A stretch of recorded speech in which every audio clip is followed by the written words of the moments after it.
On Christmas Day in 2005, little 10-year-old me was sat with my family watching a little-known TV show called Doctor Who.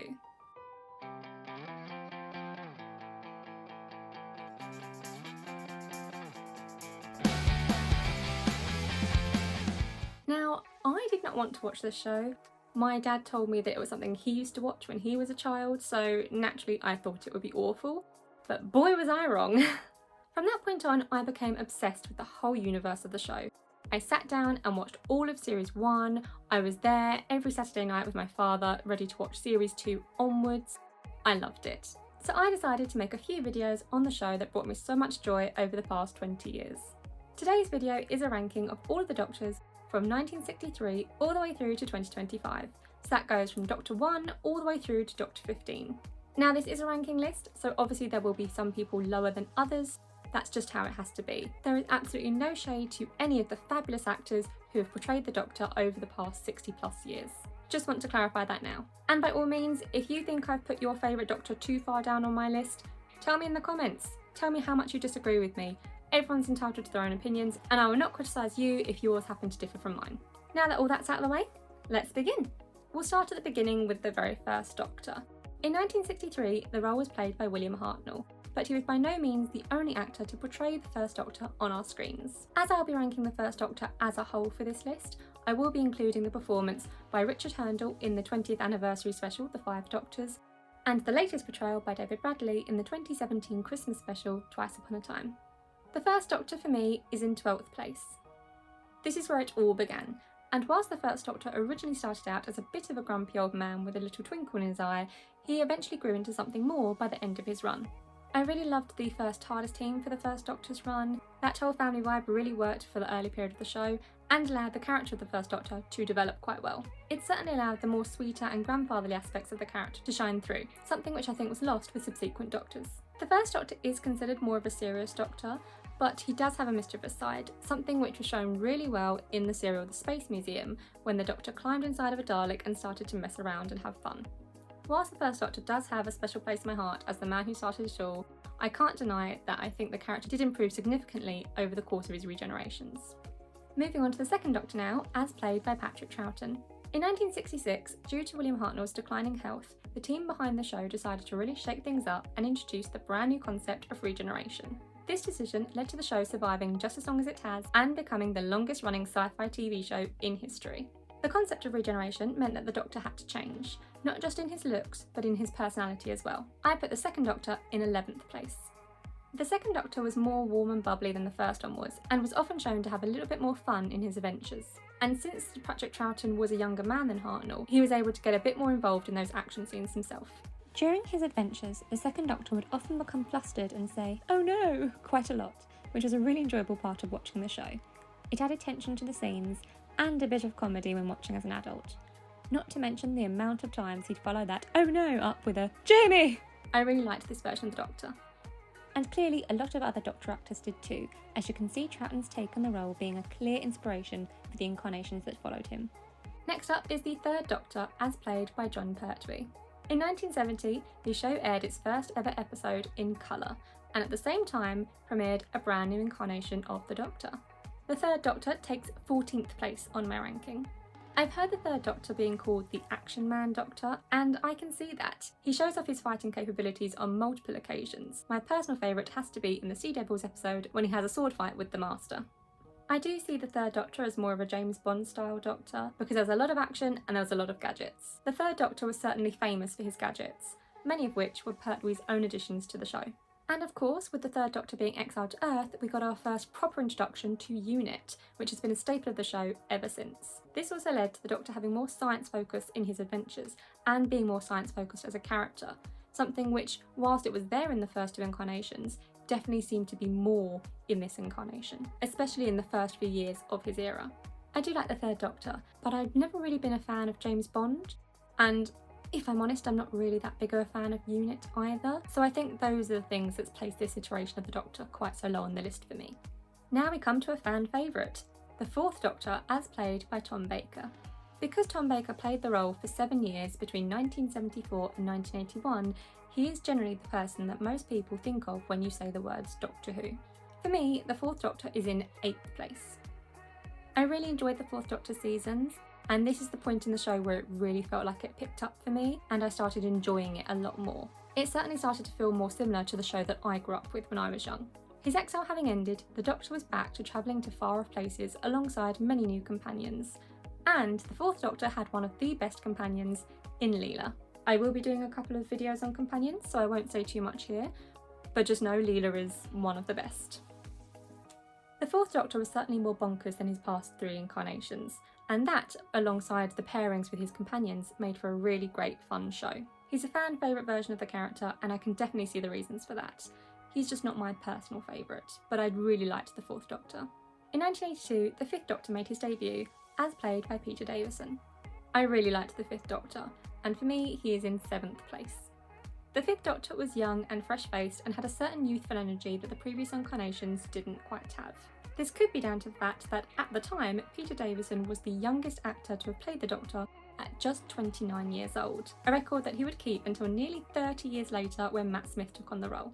The Fifth Doctor's era harkened back to the first, as he felt like more of a family man. He had a large family-style TARDIS team, and that worked really well for the era. It's kind of hard to put into words why I vibed quite so well with the Fifth Doctor. I just feel like he brought something fresh and new to the show. Whatever it was an element I enjoyed. In 1984, the role was taken on by Colin Baker as the Sixth Doctor. The Sixth Doctor is in 13th place on my list. The Sixth Doctor is a tricky one because he doesn't have quite so many episodes to work with, which makes him a difficult incarnation to rank. In addition to this, the fact that his character started out really quite rude to the point of obnoxious, especially to his companion Perry, and even went so far as to strangle her in his first episode, does not help matters. However, I think there's far more to the Sixth Doctor than meets the eye. Yes, he does assault his companion Perry in his first episode, but it's part of the plot of his regeneration having gone iffy, and his mind wasn't quite all there at the time. He did not regularly assault his companions. Admittedly, the Sixth Doctor was very rude to his companions, especially Perry, but he's far from being the only Doctor who's been rude to people. The Ninth Doctor was rude to Mickey all the time. The 4th, 10th, 11th and 12th Doctors were all really rude to anyone they found to be less intelligent than them. But the difference in those scenarios is that they're all played for laughs or to make the Doctor himself look better in the situation. With the Sixth Doctor, it was almost like the writers intentionally tried to make him look bad. And while the Sixth Doctor was rude, it wasn't the norm for the character, and he certainly did improve later on in his seasons, especially when we got into season 23 with the trial of a Time Lord.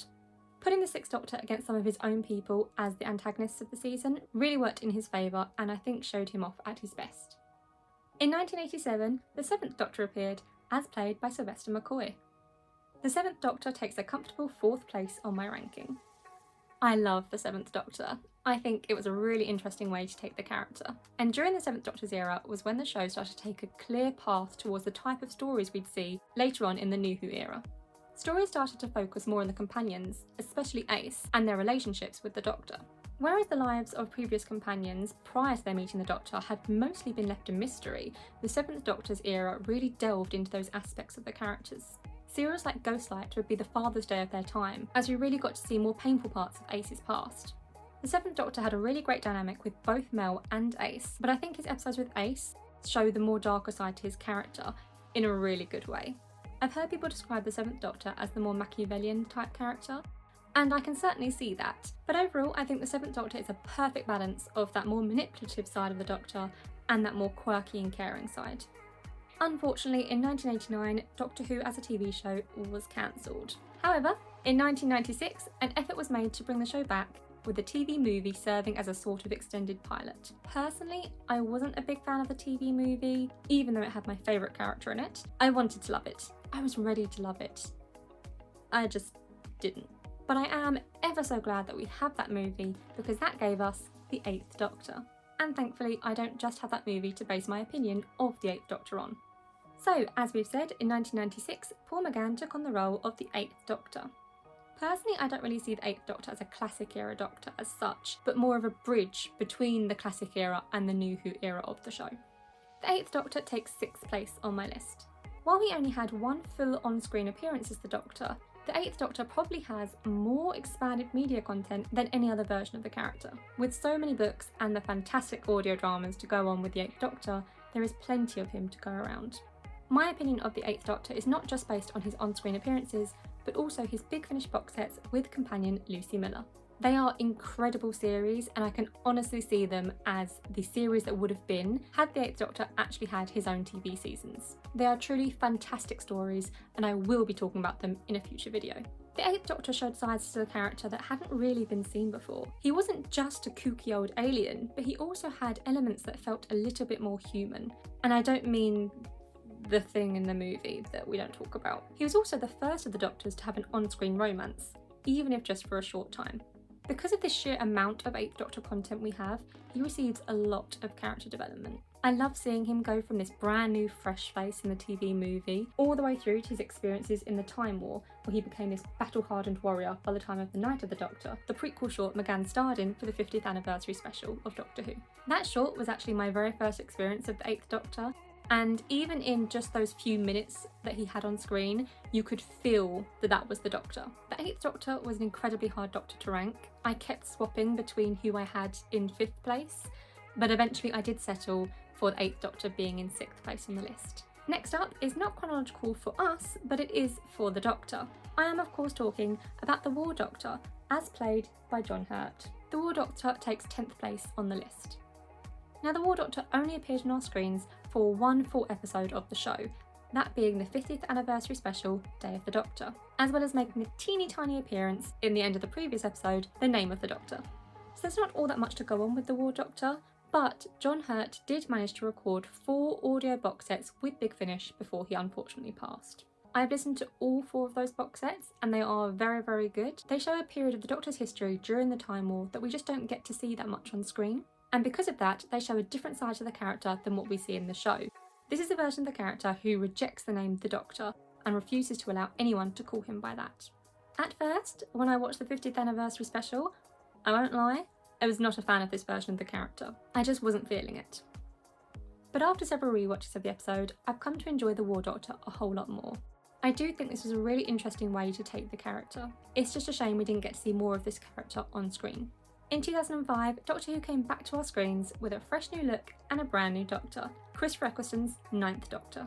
Now, the golden rule of Doctor Who is don't skip 9, and that's for a reason. The 9th Doctor takes 3rd place on my list.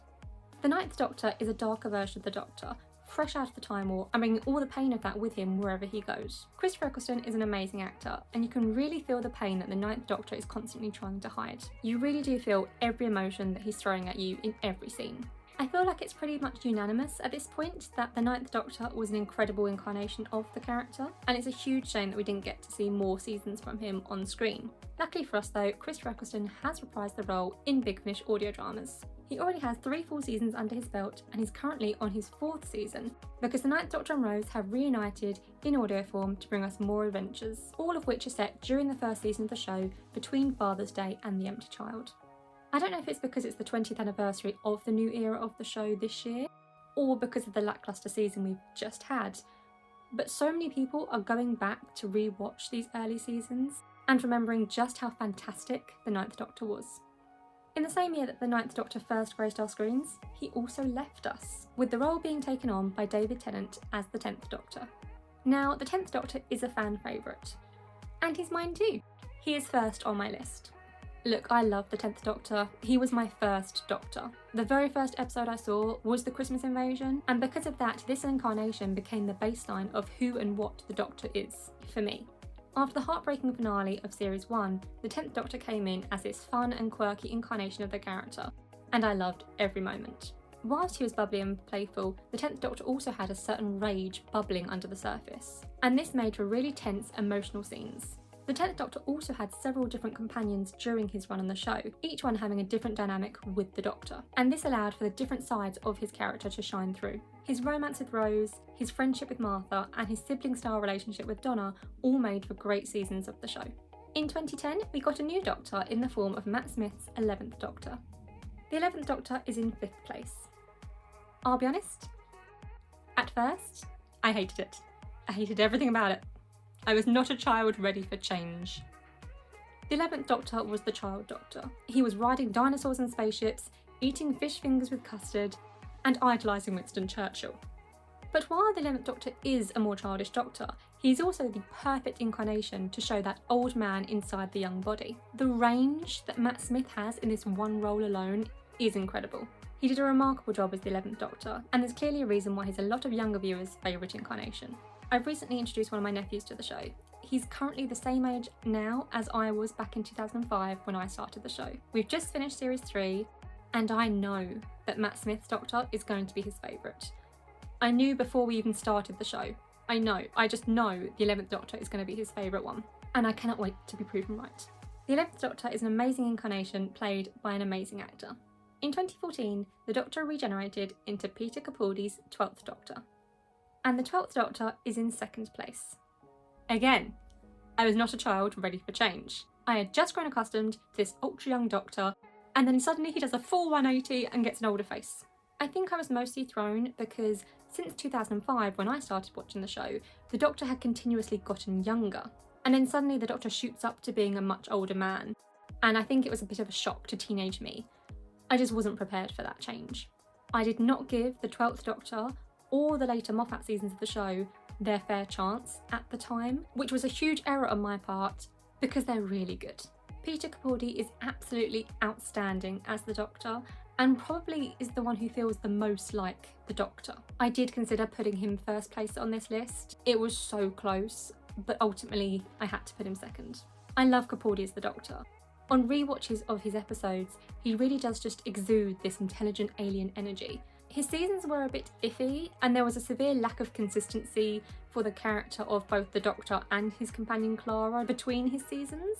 But there are so many elements of the show during this time that I do love, especially the 12th Doctor, who was magical at this point. Peter Capaldi knows his character well, and it really shows every time he's on screen.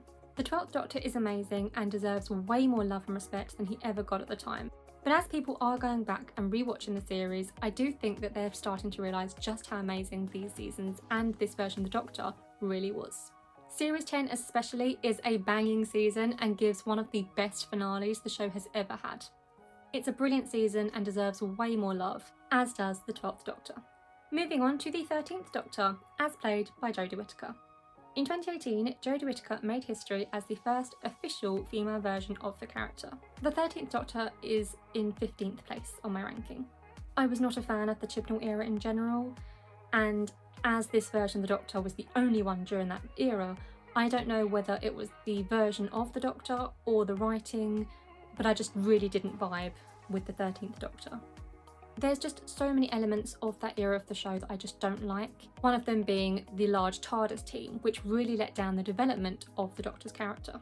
They already had less episodes to work with than previous incarnations did, and then they have lots of regular cast members, which just gives the Doctor less time to shine as a character. The 5th Doctor had a large TARDIS team, but you got to know each and every companion individually over the course of an entire serial before the next companion was introduced. This contrasts to the 13th Doctor's team, who were all introduced within the same episode that she herself was introduced in. Whereas the 5th Doctor's TARDIS team felt like a family, the 13th Doctor's TARDIS team just kind of felt like 4 people. We didn't get enough time with any of them, especially the Doctor, to properly get to know them as characters. I do think the writing is mostly to blame for why I just didn't vibe with this version of the character, but unfortunately that doesn't change the fact that the 13th Doctor is lower on my list. In 2020, we were cursed with my least favourite storyline in the entire history of Doctor Who, that being the Timeless Child. But with that story, we were treated to Jo Martin's Fugitive Doctor. The Fugitive Doctor takes 9th place on my list. This version of the Doctor is a standout as she is the only incarnation not to have at least one full episode of screen time. And yet, this particular incarnation is a scene stealer. Now relegated to just being the cameo Doctor, the Fugitive Doctor certainly made her mark with the tiny amount of screen time she had. And I really liked this version of the Doctor.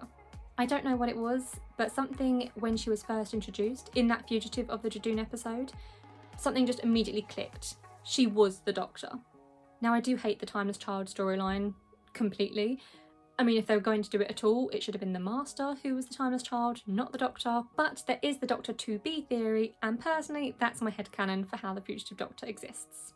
In case you're not familiar with this theory, I will very briefly explain. At the end of the Second Doctor's run, during the War Games, the Second Doctor is forcibly regenerated and exiled to Earth by the Time Lords. However, we never really see his regenerated form until the very next episode, Spearhead in Space, when the third Doctor appears. So the theory goes that between these 2 points, the second Doctor actually had more adventures where he was on missions for the Time Lords. And of course this already fits in with the idea of the fugitive Doctor working for Division. There is a serial during the 6th Doctor's era where an older second Doctor and companion Jamie meets up with the 6th Doctor for an adventure. It was largely due to this that the fans started to speculate that the second Doctor hadn't simply regenerated into the third at the end of the War Games as suspected, and the fugitive Doctor story could easily slot into place very neatly right there in the Doctor's timeline.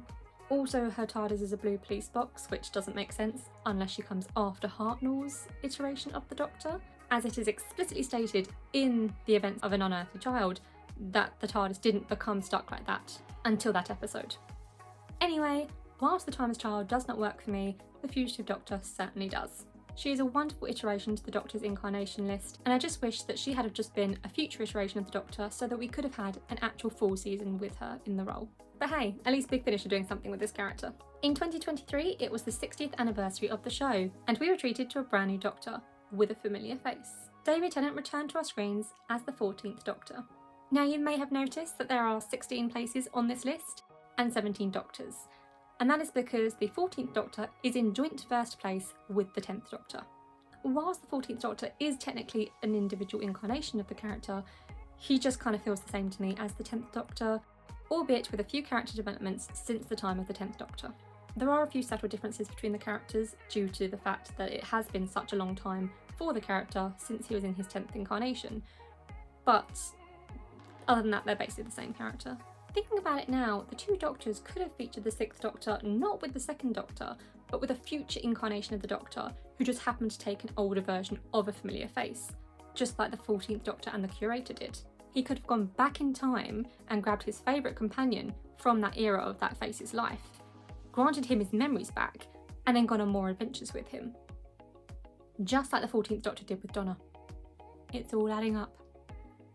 Finally, we come to the most recent incarnation of the Doctor, which is the 15th Doctor as played by Ncuti Gatwa, as of 2023. Obviously you can see there's only one spot left, which does mean that the 15th Doctor is in 16th place on my list. Again, I just didn't really vibe with this version of the character. Ncuti Gatwa's a great actor, but this version of the Doctor just wasn't my cup of tea. But I know that a lot of people love this version of the character, and I'm really glad that they can find enjoyment in this version of the character. But that is my ranking of every single Doctor from 1963 all the way through to 2025. Did you agree with any particular placement? Did you vehemently disagree with one of them? Tell me your thoughts in the comments, put your rankings there, tell me your favourite Doctors. I have a few more Doctor Who videos planned, including companion tier lists from both the classic and New Who era, as well as season episode rankings. Thank you for sticking around, and I may see you next time.